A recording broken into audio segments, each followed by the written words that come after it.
Alors, merci, Monsieur Riemann. Je ne sais pas si vous pouvez rester encore 5 minutes avec nous, parce que je sais que vous avez des Oui. contraintes Cinq derrière. minutes, c'est bon. Voilà. Alors, si vous me permettez, j'aimerais proposer au prochain intervenant Cyril Comte, qui est le président du groupe, du groupe Citadel, qui est un des acteurs clés de l'automobile dans les Outre-mer. Si vous me le permettez, est-ce que je peux lui proposer de réagir? Je le dis Ah, bien sûr, pas de parce, souci. parce que l'idée, c'était de créer des passerelles. C'est une des vocations d'Opinion Internationale, c'est de rapprocher les différents acteurs. Je ne sais pas si Cyril Comte est avec nous. Oui, oui, je suis là. Merci, Monsieur Bonjour, Comte. bonjour Monsieur Taube, bonjour Alors, Monsieur le député. je vous présenterai plus en détail après, Bonjour. mais on va profiter de la présence de David Riemann qui doit partir dans 5 minutes. Alors, tous les deux, le politique, le chef d'entreprise, qu'est-ce que vous auriez à vous dire tous les deux? Peut-être Cyril Comte pour réagir dans un premier temps. Euh, D'abord, merci Monsieur Riemann d'avoir partagé ces réflexions. Euh, c'est vrai que les Outre-mer, c'est à la fois un socle commun et des singularités. Et si on parle que des Drom, c'est déjà cinq singularités, mais c'est aussi un socle commun. C'est un socle commun dans lequel, en tout cas de mon expérience, alors je dirige un groupe dans le secteur automobile qui est présent sur les cinq Drom, en Martinique, Guadeloupe, Guyane, Réunion et Mayotte. C'est vrai que de façon générale, le monde économique et le monde politique, on se parle pas beaucoup. Et donc, on communique pas beaucoup les uns avec les autres. Et je le dis en tant que chef d'entreprise et en tant qu'ancien président du MEDEF, alors Martinique en l'occurrence, c'est même en tant que président du MEDEF, les relations avec les politiques locaux sont très modestes. On a peu de questions et donc on est en réalité très peu sollicité. Je ne sais pas ce qu'en pense d'ailleurs Monsieur Riemann. Alors, merci, merci pour votre intervention. Donc, oui, moi je l'ai dit, parce que M. Taube a posé une question dans ce sens-là. Et moi, je l'ai dit très clairement, oui, le monde économique et le monde politique ne se parlent pas, sauf à des moments bien précis. Moi, je suis pour, comme moi, je suis pour faire évoluer notre modèle économique, mais pour ça, il faut définir une stratégie qui soit en concordance avec le monde économique. Donc, ça veut dire, voilà l'attente du monde politique, voilà aussi l'attente du monde économique. Quels sont les chemins divergents, les chemins convergents? Et sur les chemins divergents que nous avons, comment est-ce qu'on peut rapprocher les lignes? Mais pour moi, le monde économique fait partie des pierres angulaires pour construire et faire voler notre société. On ne peut pas faire ça. Donc, moi, je suis des élus qui souhaitent qu'il y ait des passerelles et des échanges bien plus nourris et plus réguliers entre le monde politique et le monde économique à condition qu'in fine, que ce soit un modèle qui soit défini, qui soit gagnant-gagnant. Je sais bien, comme j'ai dit à M. Top tout à l'heure, le monde économique, la plupart des chefs d'entreprise ne sont pas des philanthropes et on sait comment ça fonctionne. Donc aujourd'hui, c'est comment allier la pertinence d'une entreprise à se maintenir, à se développer en créant de la richesse et à côté aussi, avant à ce que des salariés soient mieux rémunérés et puissent mieux vivre par rapport à nos réalités diverses et variées. Donc, vous voyez, c'est cette volonté de chercher l'équilibre entre tout ça qui doit nous permettre en tout cas de trouver les solutions de façon collégiale et commune. D'accord. Et d'ailleurs, pour aller peut-être dans le sens de Cyril Comte, en regardant le programme de la visite de Manuel Valls en Nouvelle-Calédonie, qui dure une semaine, il y avait seulement 2 heures prévues avec le monde économique dans toute une semaine de déplacement. Et c'est vrai que c'est un peu court, j'ai envie de dire, quand on considère que les acteurs économiques sont quand même, bah et voilà, ils créent de la richesse. On peut avoir les idéologies qu'on veut, mais enfin, les employés, les salariés, les collaborateurs, les taxes également, les impôts, etc., sont les entreprises qui les apportent. Donc voilà, c'était pour aller dans le sens de ce que... Encore un mot, Cyril, pour M. Oui, Riemann, et on va libérer M. Riemann. oui, mais c'est intéressant. Alors, je me permets de répondre à M. Riemann et de continuer le dialogue parce que ce que dit M. Riemann est très intéressant et je salue son pragmatisme. Mais en même temps, j'entends à nouveau changer de modèle économique. Et changer de modèle économique, c'est un discours que, effectivement, ça fait à peu près 25 ans que j'entends. Et je n'ai jamais compris changer de modèle économique pour quel autre modèle économique. Mm. Alors, je vais terminer mon propos. D'ailleurs, je réponds aussi à monsieur Riemann. C'est clair que nos territoires, qui sont beaucoup plus, voilà, souvent beaucoup plus petits qu'on ne le fait croire, avec des entreprises finalement beaucoup plus petites qu'on ne le pense, avec un contexte, certes, où on met l'accent sur la vie chère, et c'est très bien, et c'est très pertinent de le mettre, mais on met peu l'accent sur le pouvoir d'achat. La vie chère, c'est une façon de voir les choses fermée. Le pouvoir d'achat, ce serait une façon de la voir ouverte, en croissance. Je rappelle d'ailleurs, moi ça m'avait frappé, en 2019, on a un enjeu, et il s'est passé quelque chose d'important à mes yeux, mais qui est passé totalement inaperçu. Au moment où, enfin après moi, m'être battu pendant des années en tant que président de la Journée Outre-mer Développement pour faire revenir les talents ultramarins, donc les talents d'encadrement, parce qu'on ne peut pas développer un pays sans talent d'encadrement. On a rayé d'un trait, enfin, on a durci très lourdement l'abattement sur l'impôt sur le revenu qui existait pour ceux qui payent l'impôt sur le revenu, c'est-à-dire principalement les cadres, et pour financer le fonds exceptionnel d'investissement réalisé en conjointement entre le ministère des Outre-mer et les collectivités locales. Personne n'a protesté, ni dans le patronat. Alors moi, ça faisait longtemps que j'étais plus président du MEDEF, ni au plan politique, ni personne en fait. Mais c'était plusieurs milliers d'euros de pouvoir d'achat qui ont disparu. Aujourd'hui, il faudrait se poser la question beaucoup du pouvoir d'achat, qui est un enjeu de développement, sachant que la vie chère, c'est un enjeu de coût pas facile à résoudre. Maintenant, il y a des solutions, et quand M. Riemann parle de changer de modèle économique, bon, moi j'ai fait quelques propositions il y a quelques jours devant la délégation générale Outre-mer du Sénat. Dans ces propositions, il y a un enjeu qui est quand même très important. C'est sur la vie chère, notamment, et la vie chère pour les plus pauvres, c'est l'octroi de mer. C'est un sujet qui est objectivement, qui fait un consensus général à la fois au niveau du patronat et au niveau politique pour ne pas être discuté. Pourtant, je veux dire, ne serait-ce que le rapport de la Cour des comptes régionale de l'an dernier montre à nouveau, et de multiples rapports montrent qu'il est temps de se poser la question, parce que là, il y a des enjeux de pouvoir d'achat importants sur les produits de première nécessité. Il y a les enjeux de la concurrence. Et je suis parfaitement favorable à ce qu'on les regarde. Peut-être qu'on aura l'occasion d'en parler tout à l'heure. Il y a d'autres enjeux, mais là, typiquement, ce sont des enjeux clairs et simples, On va dont laisser M. Riemann. les deux projets de loi en cours à l'Assemblée nationale et au Sénat ne s'occupent pas. On va laisser Monsieur Riemann conclure si vous voulez bien, et Cyril Comte, et après on va continuer la discussion, si vous le Oui, permettez. non, pas de souci. Alors, j'entends bien, Monsieur Comte. Pour moi, je mets pas en opposition les deux. Je mets pas en opposition le pouvoir d'achat comme la vie chère. Pour moi, les deux sont liés, donc je mets pas les deux face à face. Par contre, là où je peux entendre ce que vous dites, comment je parle de d'évolution de modèle économique, c'est bien qu'il faudrait que plus insister sur l'intégration dans le bassin géographique de chaque territoire pour voir maintenant tant au niveau politique qu'au niveau économique, quelles sont les opportunités qui pourraient y avoir qui permettraient effectivement de faire baisser le coût sur différentes choses.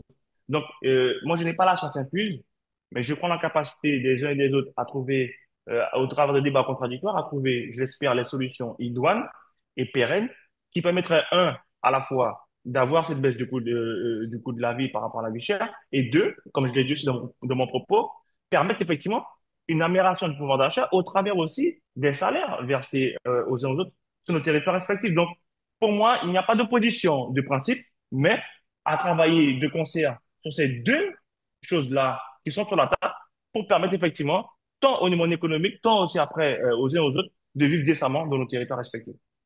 Alors merci David Riemann d'être d'avoir participé à notre forum. Il aura lieu tous les 15 jours. On se reverra certainement très, très régulièrement et que ce soit vous-même, Micheline Jacques au Sénat, voilà, vous êtes des piliers de la politique ultramarine. J'espère d'ailleurs que le ministre des Outre-mer et l'exécutif n'oublient pas d'associer les deux chambres à leurs projets, leurs discussions, parce que je pense que c'est malheureusement pas toujours le cas. En tous les cas, C'est merci ça. pour votre accessibilité et votre disponibilité. Vous pouvez évidemment rester avec nous, mais on va continuer avec Cyril Comte et ensuite Monsieur Larcher qui prendra également la parole sur cet extraordinaire joyau de la République qui est le rhum martiniquais et le spiritourisme qui est en train de se développer. Mais on va continuer avec Cyril Comte. Merci Monsieur Riemann et bonjour Merci à vous, bonne à continuation. Juliane et à la fusée Ariane si vous la croisez dans les jours qui viennent. Pas de souci. Merci à vous. Merci à vous. Alors Cyril Comte, je me permets de vous présenter un petit peu plus. Vous avez commencé, donc vous êtes le président du groupe Citadel, qui est un des leaders du secteur automobile dans les Outre-mer. Et j'ai pensé à vous faire intervenir parce que j'ai d'une part suivi les auditions très intéressantes d'ailleurs organisées par le Sénat et Madame Micheline Jacques, présidente de la délégation Outre-mer, sur la vie chère. Et vous avez été auditionné avec d'autres acteurs de l'automobile le 13 février dernier. Et puis, j'ai vu effectivement que vous avez été non seulement président du MEDEF Martinique en 2010-2011, mais vous organisez également dans les années 2010 des journées de l'outre-mer qui visaient justement à proposer des emplois aux ultramarins, et ceci dans l'idée, en tous les cas, qui moi me paraît extrêmement importante, c'est un peu la question que je posais à M. Riemann tout à l'heure, peut-être plus que de rediscuter sans cesse de solutions institutionnelles. Peut-être que l'essentiel serait de se retrousser les manches et de travailler à la question sociale, à la création d'emplois, au développement économique, social et culturel. Donc voilà pourquoi je voulais vous interviewer. Alors, pour ce qui est on a 15 minutes maximum, donc on va aller à l'essentiel. Déjà sur le débat sur la vie chère. Effectivement, vous, en tant qu'entrepreneur, comment vous l'aborderiez? Par quel bout prendriez-vous le débat pour pouvoir sortir en fait de cette cacophonie générale à laquelle on assiste? Euh, bon, alors là, pour le coup, c'est une question précise, formulée comme ça. Si vous permettez, je ne vais pas répondre directement à la question, mais Allez-y, allez-y. euh, comment je ne l'aborderai pas, en fait, et plutôt peut-être la réponse à la question, c'est un peu la façon, malheureusement, dont il a été abordé beaucoup par nos politiques pour essayer de le résoudre, c'est-à-dire penser que l'ennemi à réduire, ce sont les entreprises ultramarines et parfois celles qui ont le mieux réussi, sachant que si on fait une expérience de pensée et qu'on imaginait qu'aucune des entreprises d'outre-mer ne prenne de la taille et un certain niveau de part de marché, à ce moment-là, on serait dans l'impossibilité de générer des prix suffisamment bas pour faire fonctionner l'économie. Donc, il faut des entreprises qui réussissent. C'est évident qu'il y a des marchés où on ne peut pas avoir un marché automobile, typiquement, c'est le marché dans lequel j'opère, à 5, 6, 7 opérateurs dans le marché. Ça ne marche pas parce que les coûts d'exploitation de ces activités sont trop élevés. Pareil dans la grande distribution, pareil dans le ciment probablement. Donc voilà, cette façon de se dire, on fait un projet de loi pour forcer les entreprises à réduire leurs marges parce que implicitement on fait l'hypothèse qu'elles gagnent trop sans vraiment analyser les choses. À mon avis, c'est pas le bon angle.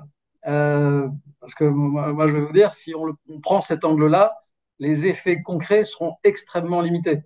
Ils seront peut-être destructeurs, mais peu créateurs. En revanche, évidemment, il y a des solutions pour faire mieux. Là où on ne fera pas mieux, c'est que nous sommes des territoires avec des contraintes. On a des petits marchés, on est loin. Parfois, on est encore plus loin. Hein, je pense à la Guyane et à Mayotte, où l'éloignement se double des contraintes de port en eau peu profonde. Alors ça, c'est un enjeu considérable c'est-à-dire qu'il faut transborder pour pouvoir aller jusqu'au territoire parce que le territoire n'est pas accessible aux grands cargos. On a des enjeux aussi parfois effectivement de, de monopoles qui pour eux, pour le coup, ne sont jamais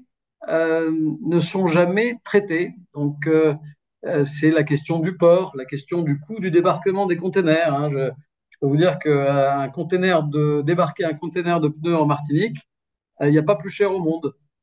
Bon, c'est la question bon, il y a des enjeux autour du raffinage du pétrole, par exemple.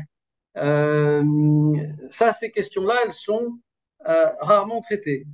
Donc voilà, En revanche, il y a un angle où on peut faire mieux. Il y a des choses où on ne peut pas vraiment faire mieux, il y a des choses où on peut faire mieux. Où est-ce qu'on peut faire mieux? Typiquement, l'octroi de mer, et je vous dis, il y a quelques mois, c'était pas vraiment un sujet qui me concernait beaucoup, mais j'ai commencé à m'y intéresser d'ailleurs avec la question de la crise de la vie chère, qui aura eu le mérite de faire réfléchir. L'octroi de mer est un véritable problème. C'est un Pourquoi c'est un problème? Alors, en deux mots, l'octroi de mer, alors, c'est un défi titanesque que je vous confie, mais déjà, expliquez-nous l'octroi de mer en quelques mots et pourquoi c'est un problème. L'octroi de mer, en fait, c'est un impôt qui est très ancien, hein, c'est un impôt d'ancien régime.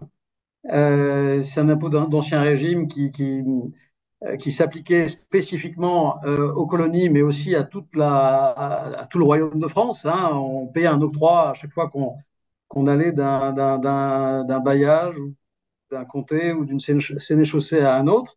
Il était établi en 1671 par Louis XIV et il participait du régime de l'exclusif qui faisait que, voilà, enfin, qui est typiquement associé à l'économie de plantation de l'époque. Il se trouve que cet octroi de mer a survécu à la Révolution française, là où tous les octrois qui existaient au sein de l'ensemble national ont évidemment disparu. Et aujourd'hui, bon, on se retrouve avec cet octroi de mer qui a même été installé en 2014 à Mayotte, alors que Mayotte n'a pas de production locale d'ailleurs. Hein. Et cet octroi de mer, il vise deux objectifs. Un, financer les collectivités locales. Et deux, à partir de 1981, dans le cadre de l'Europe, on lui a trouvé une légitimité pour défendre la production locale. Mais ces deux objectifs ne sont pas cohérents l'un avec l'autre. Euh, ils sont même inversement connectés de façon inverse au plan des, au plan des incentives. C'est-à-dire que fondamentalement, les collectivités régionales qui ont la responsabilité de développer leur économie locale et donc la production locale trouvent leur financement du développement de l'importation. Et de fait, un développement conséquent. Hein. Les ressources liées à l'octroi de mer dans les Outre-mer depuis 25 ans ont été considérables. Depuis 2014, c'est 4,5% par an de croissance moyenne. C'est nettement plus que l'inflation. Et c'est une fiscalité qui a renchéri les prix, en fait, concrètement pour les consommateurs. En fait, on est là dans le débat sur la vie chère, n'est-ce pas? Alors, on est en plein dans le débat sur la vie chère. Pourquoi? Parce que même à ressources égales pour les collectivités, on se retrouve à faire payer tout le poids du financement sur les produits. Et parfois même sur une partie des produits et sur une partie de la production locale. Hein. Il ne faut pas oublier qu'il y a aussi un octroi de mer interne pour la production locale et le fameux rôle de l'octroi de mer comme soutien à la production locale, c'est le différentiel de taux par rapport à l'octroi de mer externe qui s'applique aux produits équivalents sur un code douanier.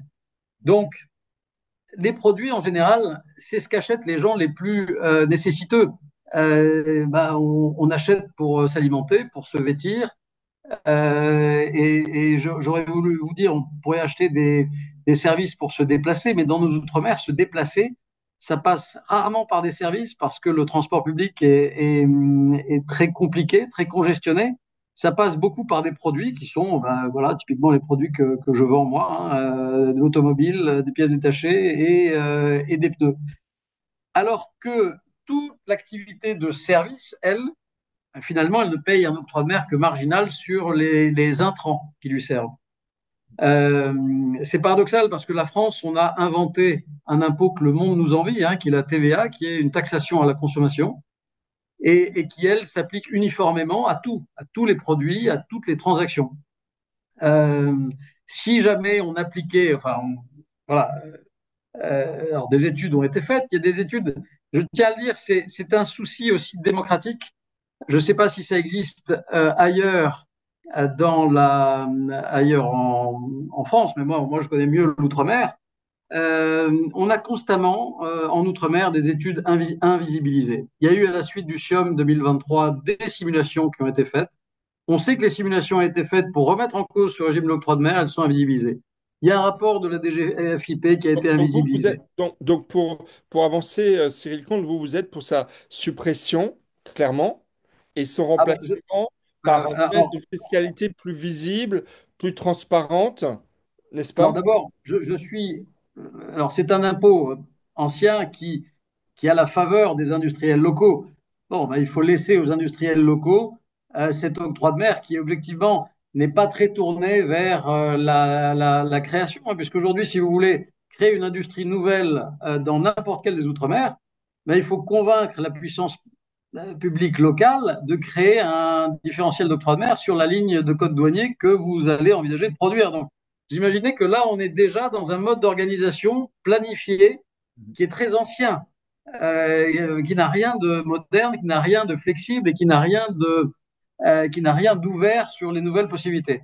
En revanche, cet octroi de mer n'a aucun sens sur les importations.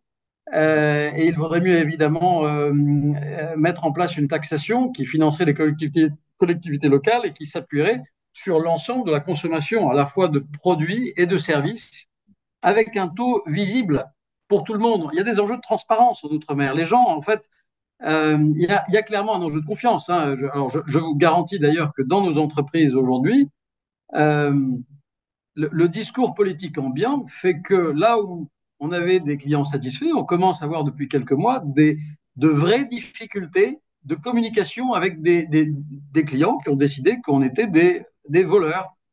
Donc tout ça est un climat qui est très mauvais et finalement, passer à une taxation sur la consommation, elle mérite de montrer le prix hors taxe et de montrer le prix taxé avec, de façon visible pour le consommateur, comme on le fait avec la TVA. De la même façon, on avantagerait grandement l'investissement. Et un des problèmes majeurs de nos territoires, c'est l'investissement public et privé. Bien sûr. Voilà un premier élément. Le deuxième élément où on a beaucoup de progrès à faire, ben, c'est la concurrence. La, C'est-à-dire, la, la, la, la, la, la concurrence n'est pas adaptée à l'environnement outre-mer tel qu'elle est envisagée aujourd'hui par l'autorité de la concurrence. Si vous prenez mon métier, par exemple, j'ai racheté l'an dernier la franchise Volkswagen en Guadeloupe. Donc, à partir du moment où le dossier est supérieur à 5 millions d'euros, vous devez monter un dossier pour avoir l'aval de l'autorité de la concurrence. Alors, Volkswagen en Guadeloupe, c'est 4% de part de marché. Euh, Inutile de vous dire que nous sommes de loin le plus petit acteur de la distribution automobile en Guadeloupe.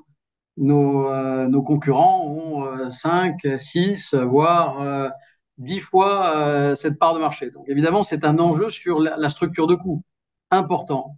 Pourtant, au moment de faire le dossier, eh bien, vous mettez en valeur simplement le nombre de points de vente que vous allez exploiter face au nombre du point de vente exploité par vos concurrents. Inutile de vous dire que je n'ai pas eu de difficulté à avoir l'aval de l'autorité de la concurrence, mais j'aurais eu aussi peu de difficultés à racheter une concession qui aurait fait 30% de part de marché.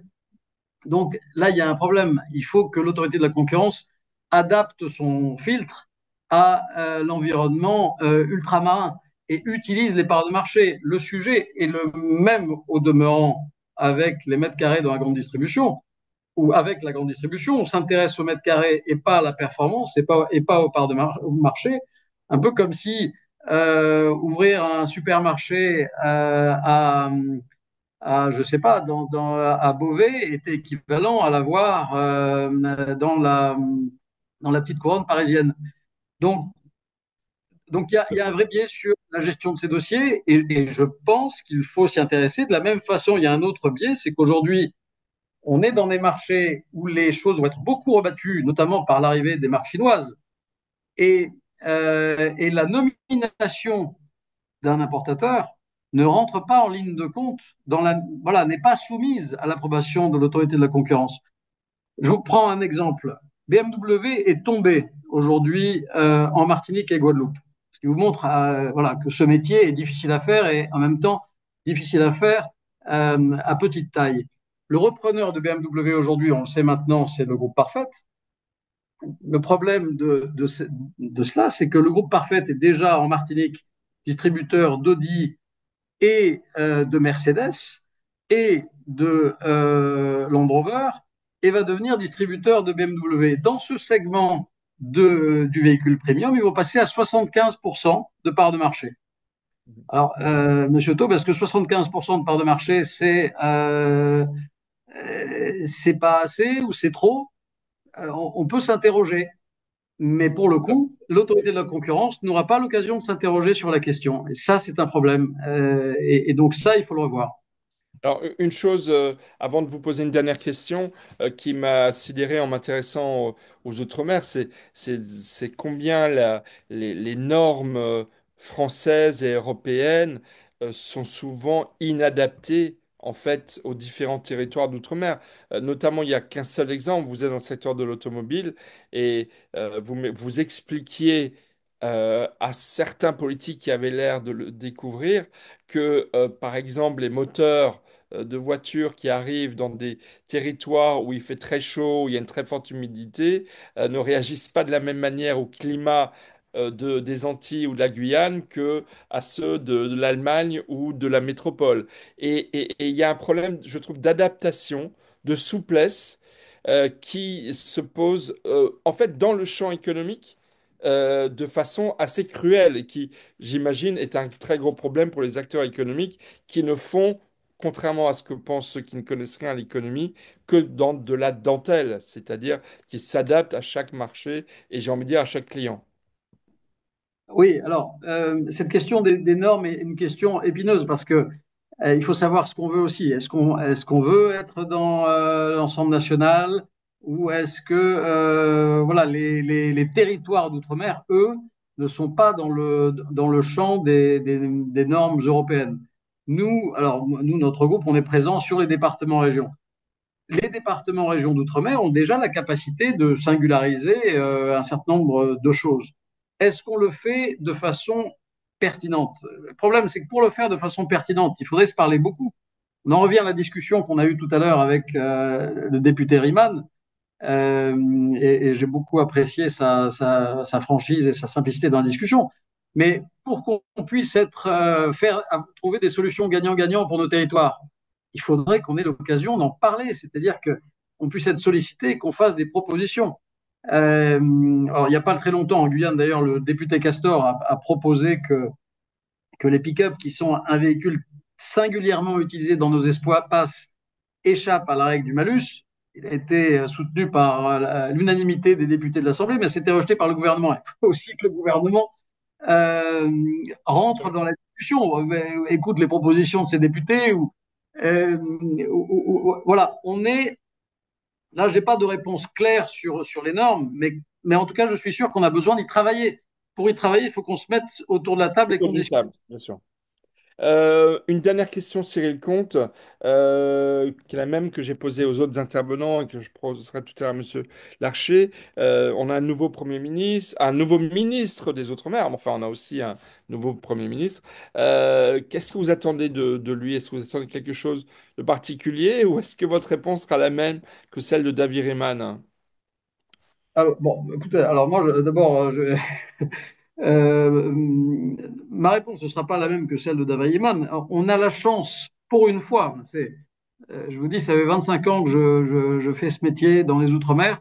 C'est la première fois qu'on a la chance d'avoir un ministre des Outre-mer qui a potentiellement autant de pouvoir, autant d'aura, autant de capacité à mettre les sujets sur la table que, que Manuel Valls. C'est la première fois qu'on a un ministre des Outre-mer qui est ministre d'État. D'une certaine façon, ça replace l'Outre-mer au cœur du débat national, et c'est de ce dont on a besoin. Il a la capacité, il a l'autorité de faire avancer des sujets essentiels en Outre-mer. Et moi, ce que j'attends, c'est que, il s'attaque aux sujets difficiles, c'est-à-dire l'efficacité de l'action publique, la sécurité, en particulier face à la montée des trafics. Et je me permets au passage de saluer la proposition des sénateurs Jacques, Lurel et Bas autour de ce choc régalien. C'est absolument quelque chose d'essentiel pour le développement économique. Il a aussi la capacité de vraiment rentrer dans le débat sur le soutien au développement économique avec des solutions pragmatiques. Il faut dire cependant que il a donné l'impression d'avoir à nouveau tranché le vieux débat qui est responsable les entreprises d'outre-mer. On est des territoires singuliers où les entreprises qui réussissent partout en France, elles sont soutenues par les élus locaux. À nous, nos élus locaux et nos élus nationaux passent leur temps à donner l'impression que nous sommes coupables, finalement, des problèmes, des espaces dans lesquels nous opérons. Eh bien, écoutez, je me permets de dire que c'est inexact. On n'est pas le problème, on est plutôt la solution. Tout à fait. Merci Cyril Comte, vous pouvez bien sûr rester avec nous. Je vais inviter